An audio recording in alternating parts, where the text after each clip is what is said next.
నేను hair growth కోసం రెగ్యులర్గా ఫాలో అయ్యే henna powder preparation and application గురించి పౌడర్స్ యాడ్ చేసిన తర్వాత కొంచెం కొంచెంగా డికాషన్ వేస్తూ స్లోగా మిక్స్గా పార్టీషన్ తీసుకొని క్రోన్ పార్ట్లో నీట్గా అప్లై చేసుకోవడం స్టార్ట్ చేయండి. Hi hello, welcome to Keerthi's life space.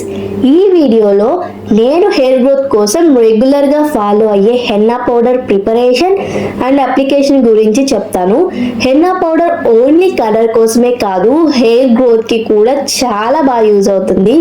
Grey are white హెయిర్ని బాగా కవర్ చేస్తుంది, డాండ్రఫ్ని కూడా బాగా రెడ్యూస్ చేస్తుంది. ఇంకా హెయిర్ కూడా చాలా స్ట్రాంగ్ అండ్ థిక్గా గ్రో అవడానికి హెన్నా పౌడర్ బాగా వర్క్ అవుతుంది. యాక్చువల్లీ ఈ వీడియోలో నేను డైరెక్ట్గా మాట్లాడాను, బట్ చాలా నాయిస్ ఉండడం వల్ల మ్యూట్ చేసేసి వాయిస్ ఓవర్ ఇవ్వాల్సి వచ్చింది. మన ఛానల్ని ఇంకా ఎవరైనా సబ్స్క్రైబ్ చేసుకోకపోతే ప్లీజ్ సబ్స్క్రైబ్ చేసుకోండి. ఇన్ని బెనిఫిట్స్ ఉన్న హెన్నా పౌడర్ ఎలా ప్రిపేర్ చేసుకోవాలో, అప్లై చేసుకోవాలో చూసేద్దాం. ఫస్ట్ ఒక బౌల్లో మీ హెయిర్ లెంత్కి సరిపడా హెన్నా పౌడర్ని తీసుకోండి. ఏ బ్రాండ్ నుంచి అయినా పర్లేదు, నాకైతే 6 స్పూన్స్ వరకు పడుతుంది. నెక్స్ట్ 2 నుంచి 3 స్పూన్స్ వరకు బీట్రూట్ పౌడర్ కూడా యాడ్ చేసుకోండి. బీట్రూట్ పౌడర్ హెయిర్కి మంచి కలర్ ఇవ్వడంతో పాటు న్యాచురల్ కండిషనర్గా కూడా యూజ్ అవుతుంది. ఈ 2 పౌడర్స్ యాడ్ చేసిన తర్వాత కొంచెం కొంచెంగా డికాషన్ వేస్తూ స్లోగా మిక్స్ చేసుకోండి. ఈ ప్రాసెస్ కొంచెం టైం పడుతుంది, పేషెన్స్తో చేసుకోవాలి. అంత టైం లేదు అని అనుకుంటే మిక్సీ పట్టేసుకోండి. ఇంకా లెమన్ జ్యూస్ కూడా యాడ్ చేసుకోవాలి అండ్ ఆల్సో అలోవెరా జెల్ కూడా మిక్స్ చేయాలి, బట్ ఆ క్లిప్ మిస్ అయిపోయింది. ఇది బాగా మిక్స్ చేసుకున్న తర్వాత ఒక కంటైనర్లో పెట్టుకొని ఫ్రిడ్జ్లో స్టోర్ చేసేయండి. ఒక నైట్ మొత్తం అలా వదిలేయండి. నెక్స్ట్ డే వచ్చేసి దీన్ని అప్లై చేసుకోవచ్చు. ఎలా అప్లై చేసుకోవాలో కూడా చూపిస్తాను, చూసేయండి. హెన్నా పౌడర్ హెయిర్కి అప్లై చేసేదానికన్నా ముందు హెయిర్ని చిక్కులు లేకుండా నీట్గా డిటాంగిల్ చేసుకోండి. అప్పుడే మీరు అప్లై చేసినప్పుడు వెంట్రుకకి నీట్గా అప్లై అవుతుంది అండ్ అలానే ప్రాసెస్ కూడా ఈజీగా ఉంటుంది అన్నమాట.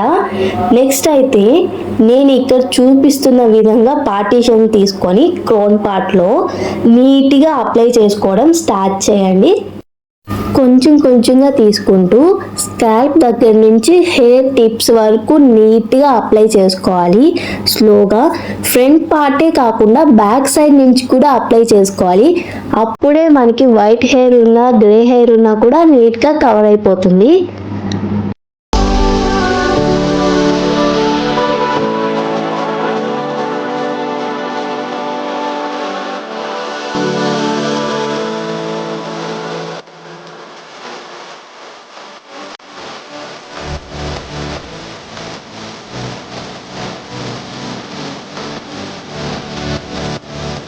మొత్తం అప్లై చేశాక ఒక బన్ లాగా వేసుకోండి.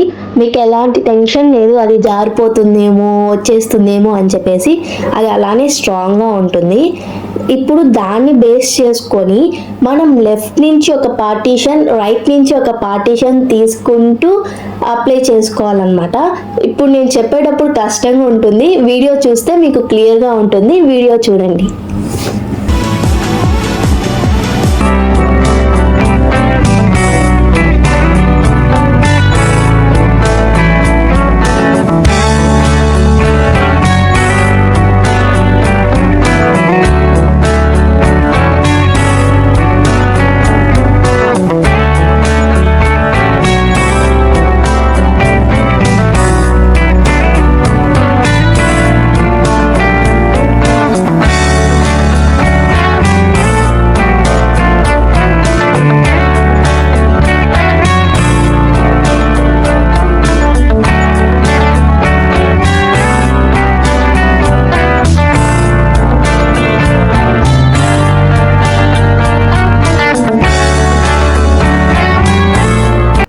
యాక్చువల్లీ ఇది అప్లికేటర్తో అప్లై చేసుకుంటే చాలా ఈజీగా ఇంకా క్లీన్గా ఫాస్ట్గా అయిపోతుంది, బట్ ఈ వీడియో చేసే టైంకి అది కనిపించలేదు, సో హ్యాండ్తోనే అప్లై చేసేసుకున్నాను.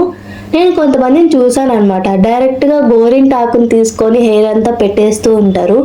అలా అయితే అస్సలు చేయకూడదు. అలా చేయడం వల్ల హెయిర్ చాలా డ్రై అయిపోతుంది. ఇప్పుడు నేను చూపించిన ప్రాసెస్ ఫాలో అవ్వడం వల్ల హెయిర్ చాలా షైనీగా ఉంటుంది అండ్ సాఫ్ట్గా కూడా ఉంటుంది. ఇదంతా అప్లై చేసేసుకున్న తర్వాత 2 నుంచి 3 అవర్స్ వరకు ఖచ్చితంగా ఉంచుకోవాలి. 2 అవర్స్ తర్వాత వాటర్తో వాష్ చేసేసుకోవాలి. షాంపూ కానీ కండిషనర్ కానీ అస్సలు యూజ్ చేయకూడదు. నెక్స్ట్ డే షాంపూతో క్లీన్ చేసుకోవచ్చు. మొత్తం అప్లై చేసుకున్నాక హెయిర్ని అయితే ఇలా వదిలేయకూడదు. హెయిర్ క్యాప్తో కానీ లేకపోతే కవర్తో కానీ మొత్తం కవర్ చేసేసుకోవాలన్నమాట. ఇది హెయిర్ వాష్ తర్వాత చూసారా, హెయిర్ అయితే ఎంత సిల్కీగా షైనీగా ఉందో. షైనీనెస్ అన్నది మనం సన్లైట్ లోకి వెళ్తే బాగా తెలుస్తుంది. ఇదైతే మనం వీక్లీ వన్స్ లేదా 15 డేస్కి ఒకసారి యూజ్ చేస్తే మంచి రిజల్ట్స్ ఉంటుంది. ఇలాంటి మంచి మంచి వీడియోస్ కోసం సబ్స్క్రైబ్ చేసుకోవడం అస్సలు మర్చిపోవద్దు. Bye bye.